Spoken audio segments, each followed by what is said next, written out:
기도하러 나오신 여러분들을 주님 이름으로 환영하고 축복합니다. 우리 옆에 계신 분 보면서 인사하겠습니다. 주님 사랑에 깊이 들어가는 밤이 되기를 바랍니다. 우리 인사하기를 바랍니다. 무리들이 좋으셔서 제가 긴 문구를 말씀했는데도 한 분도 오차가 없이 또 이렇게 정확하게 인사해 주셔서 감사합니다. 오늘 이 밤에 말씀을 통해서 큰 은혜 받으시기를 다시 한번 주님의 이름으로 축복합니다. 아멘. 오늘 제2계명 제목은 사랑의 하나님. 지난주에 제1계명을 통해서 우리가 이번에 10계명을 통해서 하나님 어떠하신 분인지 우리가 살펴보고자 합니다. 제1계명을 통해서 영광의 하나님으로 하나님을 소개해 드렸습니다. 제1계명은 이런 내용이었습니다. 너는 나 외에 다른 신을 두지 마라. 내 앞에 다른 신을 두지 마라. 좋으신 하나님께서는 모든 좋은 것들을 우리 하나님은 주님의 자녀들과 나누십니다. 공유하십니다. 모든 좋은 것들을 하나님이 혼자 가지지 아니하시고 주의 백성들에게 나누어 주십니다. 같이 누리는 것입니다. 그런데 하나님께서 다 주시는데 한 가지 절대 공유하지 못하게 하신 것이 있습니다. 그게 뭐냐? 하나님의 영광입니다. 하나님의 영광은 하나님 홀로 독점하셔야 합니다. 하나님 앞에 다른 것을 두는 것은 엄청난 반역 행위입니다. 하나님 홀로 영광 받으셔야 합니다. 저와 여러분은 하나님 한 분만 예배하는 예배자로 살아가기를 주님의 이름으로 축복합니다. 아멘. 이어서 오늘 이제 제2계명입니다. 우상을 만들지 말라는 거예요. 만들어서 거기 절하지 마라. 하나님께서 이 명령을 내려주시는데 이 명령을 주신 하나님은 어떤 하나님입니까? 왜 하나님을 형상화하면 안 된다고 말씀합니까? 하나님은 영이시기 때문입니다. 하나님은 영이시기 때문에 하나님을 형상화하는 것은 불가능한 일입니다. 그러니 하나님이라고 형상화한 것은 전부 다 가짜입니다. 하나님께서 영광을 빼앗겨서 하나님 질투해서가 아니고 이 우상을 만든다는 것은 만들어서 거기에 절하고 도움을 구하는 것은 너무너무 어리석은 행위이기 때문에 하나님께서 우상을 만들지 마라. 나는 영이다. 눈에 보이지 않는다. 형상화되는 것은 전부 다 가짜다. 그것은 신이 아니다. 맞습니다, 여러분. 하나님은 영이십니다. 그렇기 때문에 그릴 수 없습니다. 형상화할 수 없습니다. 돌로도 만들 수 없고 나무로도 만들 수 없고 어떤 금속으로도 만드는 것이 불가능한 이유는 하나님은 영이시기 때문에 우리 육안으로 볼 수 없는 존재이기 때문에 하나님을 감히 어떻게 만들 수 있다는 말입니까? 그러니 부질없이 시간 낭비하지 마라. 그것은 불가능한 일이다. 너는 나를 볼 수 없다. 나는 영이다. 그런 말씀입니다. 너를 위하여 우상을 만드는 동기는 결국 자기 유익을 위해서 하는 것입니다. 위로 하늘에 있는 것이나 아래로 땅에 있는 것이나 땅 아래 물속에 있는 것에 어떤 형상도 만들지 마라.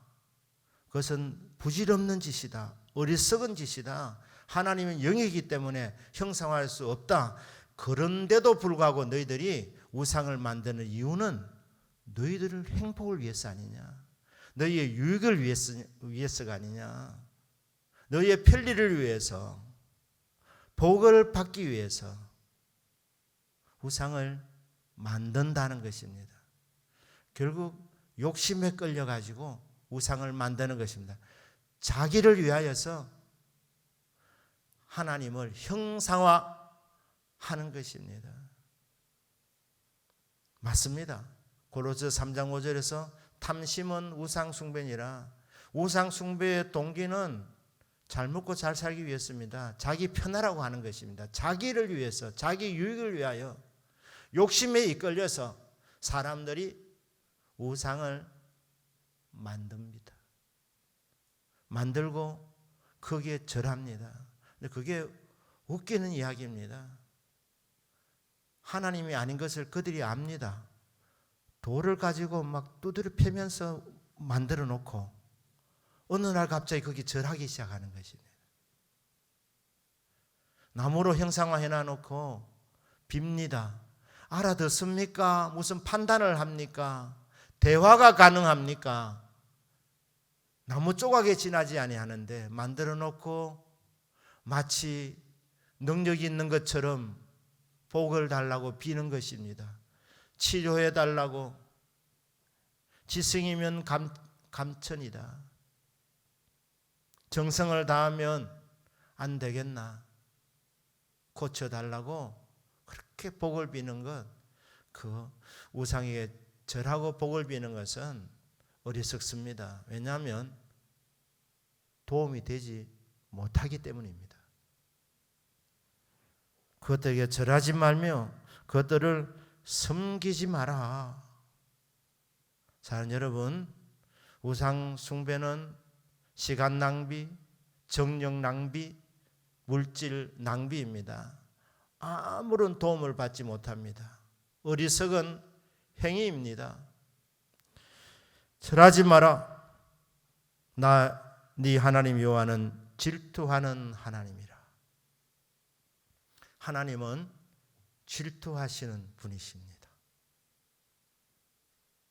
하나님께서 질투라는 단어를 선택하시면서 우리를 질투하기까지 사랑하시는 사랑의 하나님이라고 우리에게 항변하고 계십니다. 한눈 팔지 않도록, 다른 데 마음 빼앗기지 않도록. 나는 너희들이 한눈 팔면 질투한다고 말씀하십니다. 우상은 눈에 보이는 것과 눈에 보이지 아니하는 것, 나무로 만든 것, 돌로 만든 것, 이런 것들도 우상이지만 눈에 보이지 아니하는, 우리가 갖고 싶어 하는 것, 추구하는 것, 이런 모든 것들이 다 우상입니다. 명예도 우상이 되고 행복도, 향락도, 물질도, 건강도, 심지어 자녀들도 하나님보다 더 사랑하면 우상이 되는 것입니다. 하나님을 최고로 사랑하라고 말씀합니다. 왜냐하면 하나님은 사랑의 하나님이시기 때문입니다. 우리 우상을 섬기면 하나님께서 질투하신답니다. 하나님이 여러분 한 분 한 분을 정말 사랑하신답니다. 설교하는 저도 하나님이 사랑하시고 여러분 한 분 한 분을 정말 하나님이 사랑하십니다. 그래서 여러분들이 한눈 파시면 하나님이 질투하십니다. 우리가 하나님 믿는 순간 하나님의 신부가 되었습니다. 하나님은 영적으로 우리의 남편이 되었습니다. 영적 남편인 하나님께서는 우리를 주야로 주목해 보시는데 우리가 한눈을 팔게 되면 하나님이 그 온전하신 하나님께서 질투하기까지 사랑하신다. 하나님께서 우리를 사랑하는 그 사랑을 알려주시고자 선택한 단어가 질투라는 단어입니다. 근데 사실 이스라엘과 하나님 결혼을 하게 되었는데 이 결혼은 사실 안 맞는 결혼이었습니다. 안 맞아도 너무 안 맞는 결혼입니다. 왕자가 광야에 시차를 나갔다가 그 광야에 버려져 있는 피투성이 한 아이를 보게 됩니다. 어린 소녀였습니다. 이 왕자가 발견하지 못했다면 광야에서 죽었을 존재입니다. 그런데 아무도 사랑해 주지 않고 심지어 부모로부터 버림을 받아서 광야에 그냥 강보에 쌓여서 그냥 버려져 있는, 이 발견되지 않았다면은 죽게 될 이 불쌍한 이 어린 소녀를 왕자가 보고 불쌍히 여긴 것입니다. 그리고 데려와서 깨끗하게 씻겨주었습니다. 좋은 옷을 입혔습니다. 그리고 공부도 시켜주고 예절도 가르치고 또 좋은 옷도 입히고 반지도 끼워주고 귀걸이도 해주고, 코걸이는 아니지 싶습니다. 좌우지간 각종 보석을 다 지장시켜주고, 그래서 이 왕자가 왕으로 즉위하는 날 즉위식과 동시에 결혼식을 하게 됩니다. 이 신부는 광야에서 버림받았던, 이 왕이 건져주지 않았더라면 벌써 죽었을 인생, 미천한 인생, 볼품없는 인생, 이런 정말 가난한 아이, 피투성이 아이를 돌보아주고 고쳐주고 반듯하게 세워서 어여쁜 아가씨로 만들어주고, 그리고 나서 청혼을 해가지고 결혼식을 거행하게 되었습니다. 자, 왕의 신부가 되었으니 왕비가 된 것입니다. 이런 경우면 이런 경우는 고사성으로 뭐라 그럽니까? 감지덕지라고 하는 거 아닙니까? 감지덕지. 이게 도저히 수준도 안 맞는데, 아니 죽을 인생이었는데,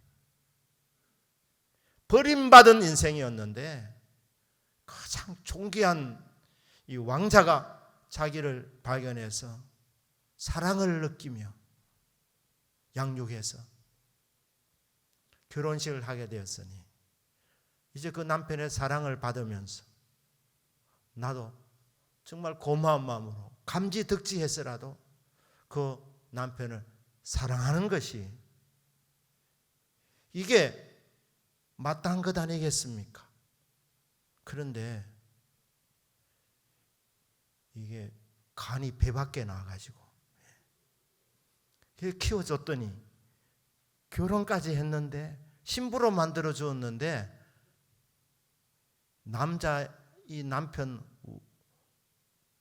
만왕의 왕인 이분 마음에 안 든다는 거예요. 그리고 더 좋은 남자 하면서 이리 기웃 저리 기웃,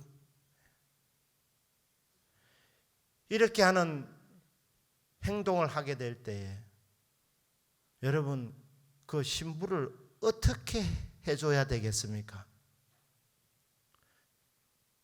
신랑이 어떻게 해야 되겠습니까? 괘씸해서 너 원래 근본이 아니었는데 내가 참 모든 것을 다 감수하고 이만큼 내가 너를 돌봐 주어서 멋진 신부로 이렇게 세워주었는데 너 원래 깜이 아니었어.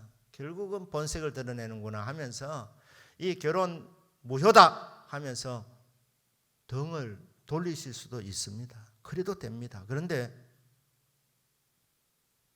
신랑 되신 하나님은 얼마나 사랑하시는지 나는 너를 질투한다고 하는 겁니다.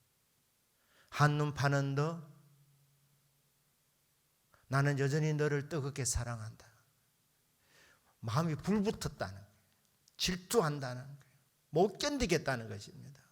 사랑 여러분, 자격 없는 저와 여러분을 하나님이 질투하기까지 사랑하십니다.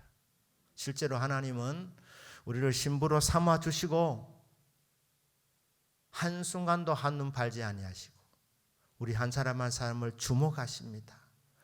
사랑의 눈으로 살펴보십니다. 지켜보십니다.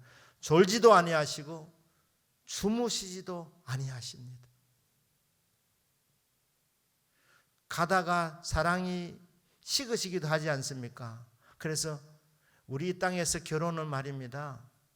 감정으로만 아니라 의지적인 결단이 필요한 것입니다. 때로는 결심을 하고 하나님께서 만나게 해주셨는데 사랑해야지, 이렇게 의지적인 결단도 때로는 필요한데 하나님은 중간에 마음이 식어진 적이 없으십니다. 그냥 하루 24시간 언제나 신부 되신 저와 여러분을 주목해 보시고 봄, 여름, 가을, 겨울 1년, 2년, 3년 평생 끊임없이 최고의 사랑으로 우리를 사랑해 주시는 사랑의 하나님이십니다. 그런데 감히 신부인 우리들이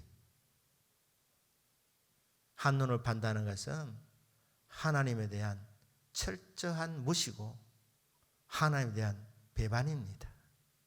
우상 숭배는 반역입니다. 배반입니다. 배신을 때리는 것입니다.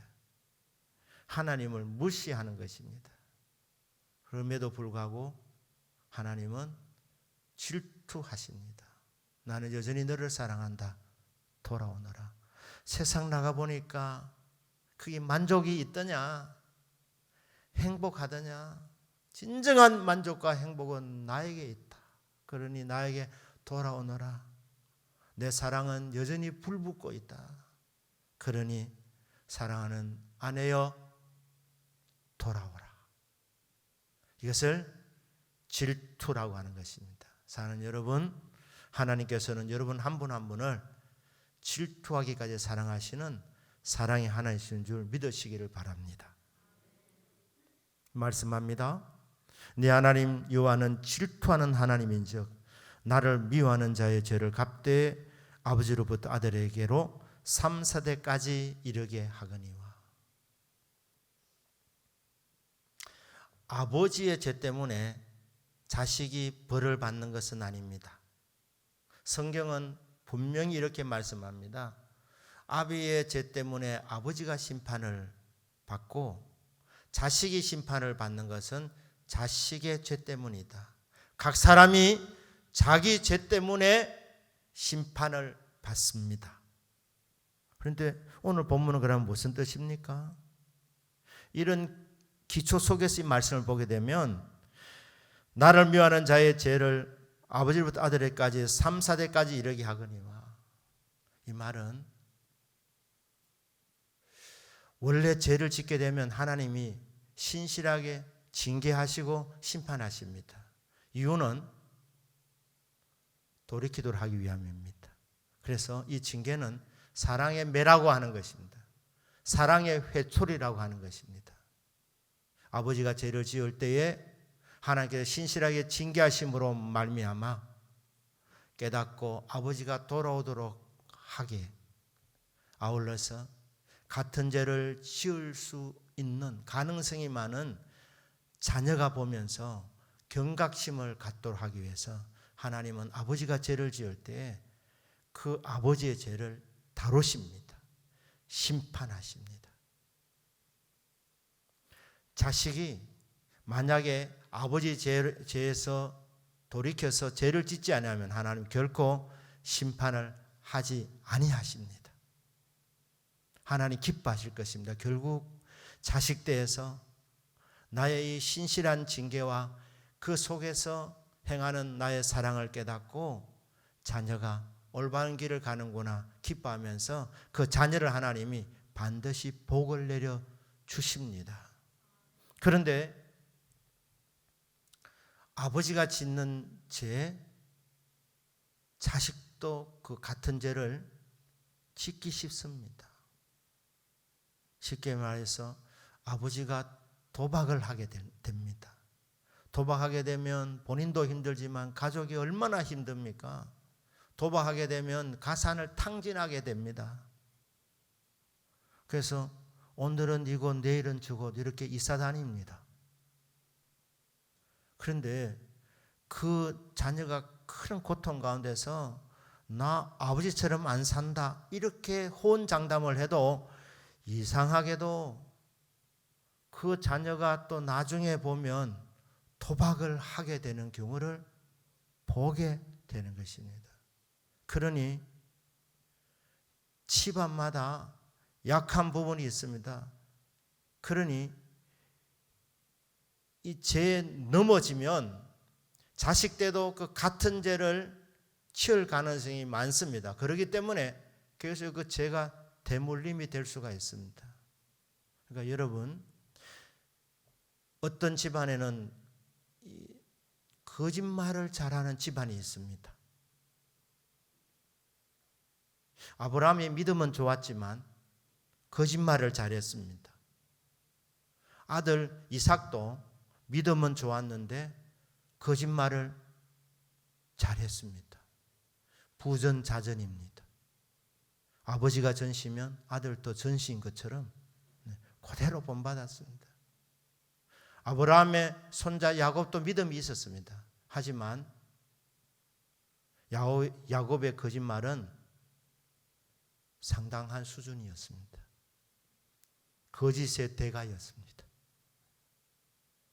이 거짓말의 이 전통이 언제 끊어졌느냐?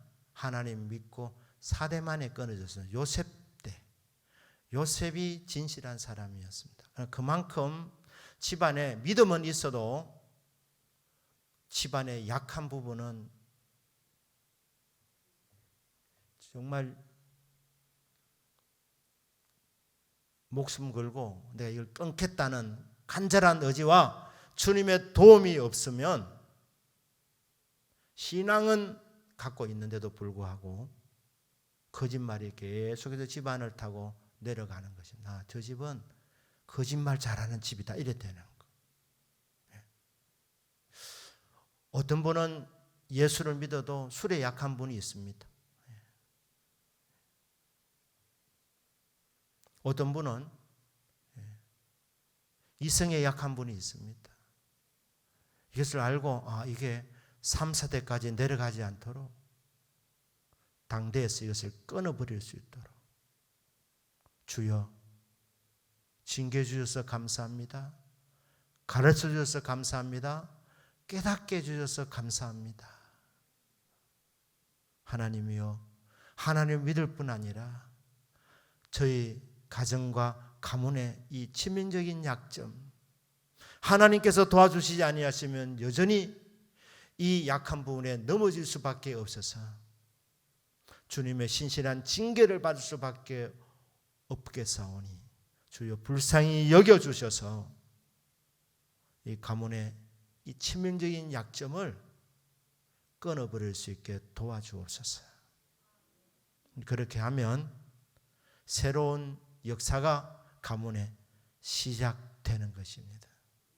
그런데 이 우상을 섬기지 말라는 이 말씀을 통해서 하나님은 질투하는 하나님, 사랑의 하나님이라고 말씀하시면서 이 하나님의 사랑이 특별히 어디에 강조되어 있느냐? 마지막 문장에 강조되어 있습니다. 나를 사랑하고 내 계명을 지키는 자에게는 천대까지 은혜를 베푸느니라. 주님의 신실한 징계는 3, 4대까지 이르게 하거니와 주님의 은혜 베푸심은 천대까지 이르느니라. 그러니까 은혜 베푸시는 하나님의 사랑이 아주 강하게 강조되고 있습니다.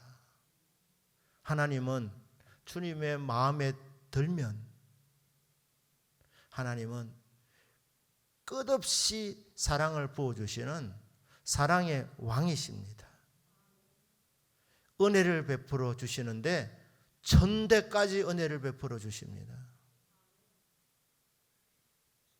이 천대가 이 기간이 언제까지일 것 같습니까? 에스라서 7장에 보면 에스라가 등장하는데 에스라가 아론의 16대 손이라고 이렇게 소개가 되고 있습니다. 그러니까 16대가 흘렀다는 거예요. 아론에서부터. 그 사이에 1000년의 세월이 흘렀습니다. 그러니까 16대가 1000년의 세월이라면 한 세대가 한 몇 년 정도 치느냐? 70년 정도 치는 겁니다. 80년 정도 칩니다. 그러면 70년으로 잡으면 천대는 7만 년이 갑니다. 80년이면 8만 년. 제가 양보해서 한 세대를 50년으로 잡으면 5만 년이 가는 거예요. 더 양보해서 40년을 한 세대로 잡으면 4만 년입니다. 시내산에서 이 계명을 모세에게 주었는데 지금부터 약 3,500년 전입니다. 그때부터 천대까지라면 지금 40년으로 한 세대를 잡아도 33,500년이 남아 있습니다. 주님이 언제 오실지 시간은 우리는 알 수 없지만 이 정도는 말할 수 있을 것 같습니다. 지금부터 33,500년 전에는 아마 주님은 분명히 다시 오실 것입니다. 그러니까 주님 다시 오시기 전까지 너희 가정과 너희 가문 자자손손 내가 책임지겠노라. 내가 끊임없이 돌봐준다. 사랑해준다. 끊임없이 너희들에게 은혜를 베풀어준다. 주님 다시 오시고 나면 새하늘과 새 땅인데, 그러니까 지상에서부터 영원까지 여러분, 하나님 사랑하면 사랑의 왕이신 하나님께서 정말 감동을 받으시고 하나님께서 사랑하는 그 개인의 자자손손 천대에 이르기까지 사랑을 베풀어 주시는 사랑의 왕이신 분이 저와 여러분이 섬기시는 주 여호와 하나님이십니다. 이렇게 좋으신 하나님이신데, 이렇게 사랑이 많으신 하나님이신데 어리석게 한눈을 팔아서 되겠습니까? 자격 없는 저를 주님의 신부로 삼아주셔서 한순간도 한눈을 팔지 아니하시고 사랑해 주시며 자자손손 내려가면서 끊임없는 사랑을 베풀어 주시는 그 하나님의 사랑을 의심하지 마시고 그 사랑을 받고 받으시는 저와 여러분의 믿음이 되시기를 축복합니다. 그 사랑을 받음에 오직 주 여호와 하나님께만 영광을 돌리고 그 주 여호와 하나님 한 분만 예배하고 그분을 따라가는 예배자로서의 삶을 살아가는 것이 이 하나님의 사랑을 받는 사람들이 취해야 될 합당한 태도이며 자세인 줄로 믿습니다. 사랑하는 여러분, 모세만 살한 것이 아니라 200만 이스라엘 백성만 살한 것이 아니라 오늘 이 밤에 나와서 기도드리고자 하는 여러분 한 분 한 분을 주님은 정말 최고의 사랑으로 지금도 섬겨주고 계십니다. 그 사랑을 의심하지 마시고 마음의 문을 활짝 여시고 오늘도 그 사랑을 믿음으로 받아 누리시는 저와 여러분의 믿음이 되시기를 바랍니다. 그리고 우리도 그 주님 한 분만을 사랑합니다. 주님 한 분만을 예배합니다. 고백하는 우리의 모든 믿음이 되기를 주 예수님의 이름으로 축복합니다. 아멘. 기도하겠습니다.